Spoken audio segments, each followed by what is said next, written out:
Well, pre-calculus classes, good morning, good afternoon, or good evening here as we finish up the last part of section 5.5.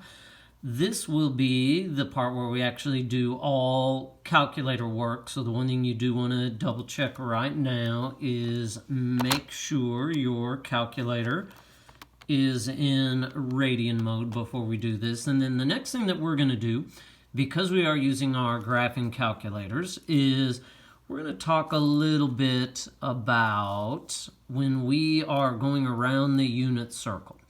Well, obviously, as we go around the circle, you start there at 0, all the way around is 2 pi, which has a decimal, 6.28. Now, when we're talking about pi, that is 3.14. Up here is pi over 2, which if you take 3.14 divided by 2, 1.57. And then the final one that you, and even I don't know just off the top of my head, but if we take 3 pi divided by 2, we end up with 4.71. So you'll see the reason why these values are helpful to us here in a few moments. So, to start out, again, one of the nice things for this part of the section, you are not going to have to worry about any period changes. Everything is just going to be x. Also, we aren't going to have to worry about the plus or minus 2n pi. We are only going to use solutions from 0 to 2 pi. So, cosine of x equals 0.8216. Well, we have to get rid of cosine. To get rid of cosine now, since this is not a unit circle value, we are going to take the inverse. Now, when you do that, the cosine inverse of 0.8216 is 0.607. Now, the issue that we are going to have, there is another solution for this problem between 0 and 2 pi. Now, this actually goes all the way back to section 4.4 when we talked about reference angles. And that is that there is another solution that has the equivalent cosine value on your unit circle. Now, probably the easiest way to look at this is cosine is a half at 60 degrees.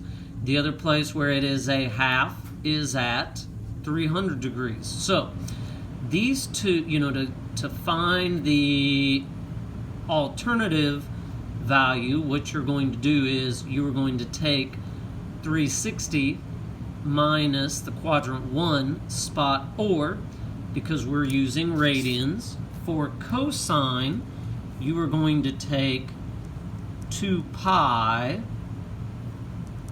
minus theta to get that additional answer. So our other solution is going to be 2 pi minus 0.607. And so when I do that, I am going to actually use the value I just found. So press second and the negative button, and that actually uses that entire decimal, 5.677.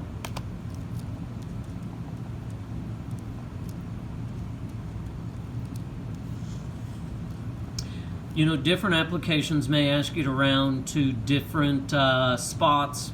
For what we're doing, you don't need to worry about, with the notes, going more than 3 places. If Pearson or something else says to 4 places, obviously you just round it 1 more spot. All right, next up, sine.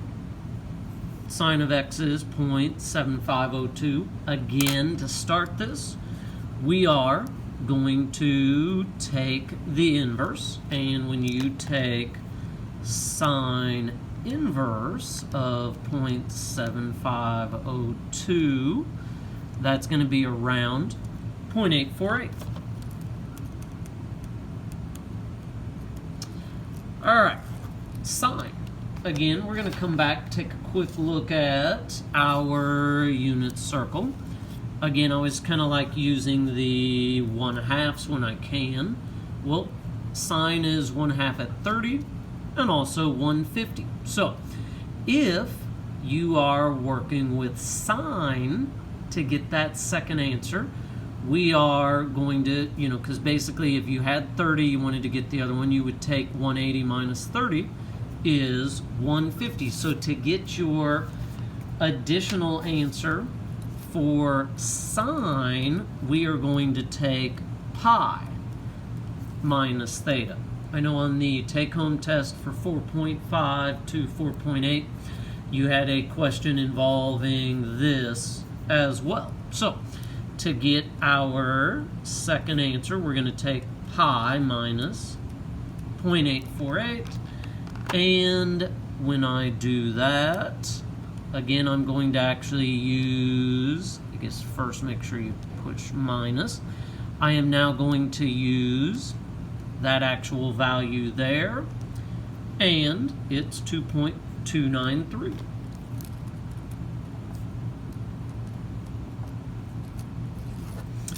All right, so those are our two answers for question 2.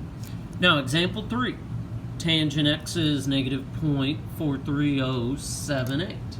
So from here, we are going to, just like the first two, take the inverse. And when I take tangent inverse of negative 4.3078, we get negative 1.343.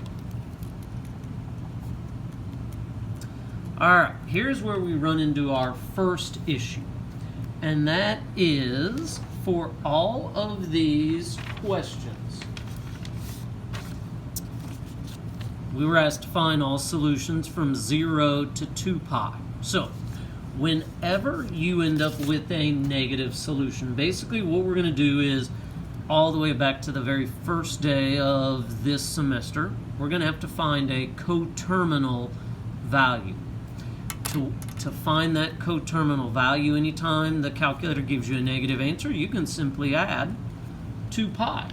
And that is because, if you think of it this way, this would be negative 30. Or, if you add 360, positive 330. So that's what we're doing there. You're just adding a full rotation to that. And so when I add 2 pi, I get 4.940.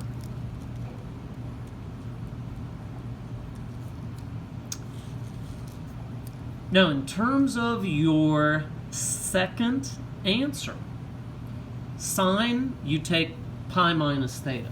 Cosine, we take 2 pi minus theta. Tangent also has its own rule. Again, if we come back to the unit circle, think about a real simple spot. Well, tangent is sine over cosine. At 45 degrees, if I take y over x, that equals 1. The other spot where it is equal to 1 is directly across at 225.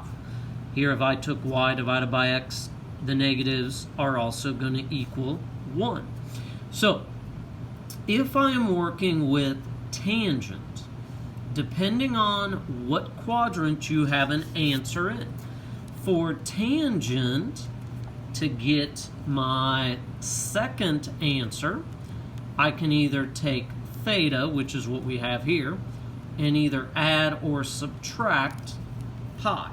Now, basically, how you know whether you need to add or subtract depends on where you're at. Well, 4.94, if we come back to this, that's in quadrant 3.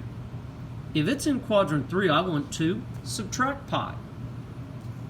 So that's one of the reasons we also had you list out these radian values. That's going to be something you can use as we work going forward. So for my second answer here, I'm going to take 4.940 minus pi. So again, just use the decimal that's on there. Subtract pi, 1.799.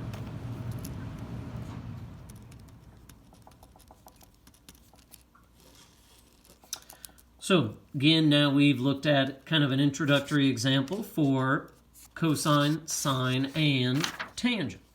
Now the other thing that we will do on these final two examples is throw in some factoring along with everything that we've been doing. So 2 times negative 15, so we need something that multiplies to negative 30, adds to 7, that's going to be 10 and 3 with negative 3. So 2 tangent squared x plus 10 tangent x minus 3 tangent x minus 15. And now I am going to group. So 2 tangent x plus 5 minus 3 tangent x plus 5. So our two factors, tangent x plus 5 equals 0. 2 tangent x minus 3 equals 0. So tangent x will equal negative 5. Tangent x will equal 3/2. All right, so from here, we will now take tangent inverse of each of these. When I take the tangent inverse of negative 5, I get negative 1.373. So again, I'm going to add 2 pi. That gives me my coterminal answer,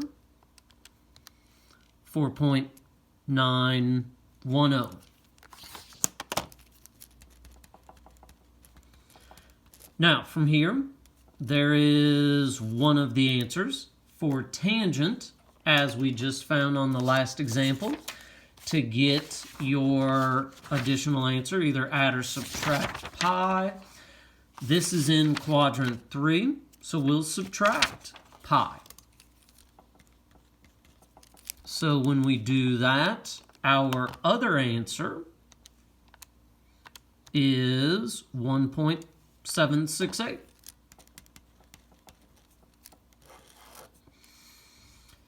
All right, from there, now we'll come back, take a look at this one. So I'm going to take tangent inverse of 1.5, and that's 0.983. Well, nice thing about this one, we have an answer that's already between 0 and 2 pi. 0.983 is in quadrant 1. When it's in quadrant 1, we're going to add pi. Again, I'm just going to use the decimal that's on my calculator. Add pi, and I get 4.124. So you actually end up with 4 answers here, because for each factor, you get 2 solutions. All right, one final example for this section. 12 times 3 needs to multiply to 36. Add to negative 13. That's going to be negative 4 and negative 9. So when I split the middle here, I think I'm going to pair negative 4 with 12 and negative 9 with 3. And now I will group. Out of these, I can take 4 sine x out, leaving 3 sine x minus 1. Here I can take out negative 3, leaving 3 sine x minus 1. So our groups match. So 3 sine x minus 1 equals 0. 4 sine x minus 3 equals 0. So we'll have sine x equals 1/3. We'll also have sine x equals 3/4. So for each of these, we are going to take the inverse. All right, to start with the 1/3. I get 0.340. Good news is that's positive to start. When we are working with sine, going back to example 2, we are going to take our value of theta, subtract it from pi. So my other answer is pi minus that value. So again, on my calculator, I'm going to take pi minus, second answer, 2.802.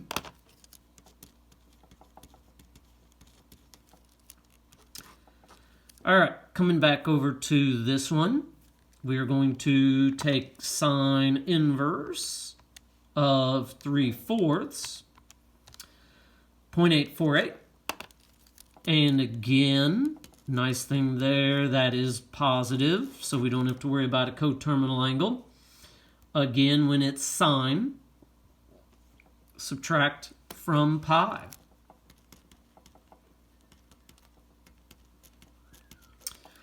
So when I do that, pi minus second answer gives me 2.294.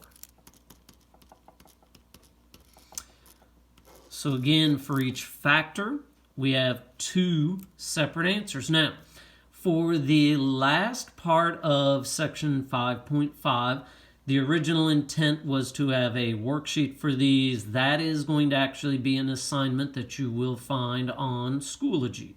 That does conclude everything we're going to look at, not only from section 5.5, but also chapter 5 out of the book.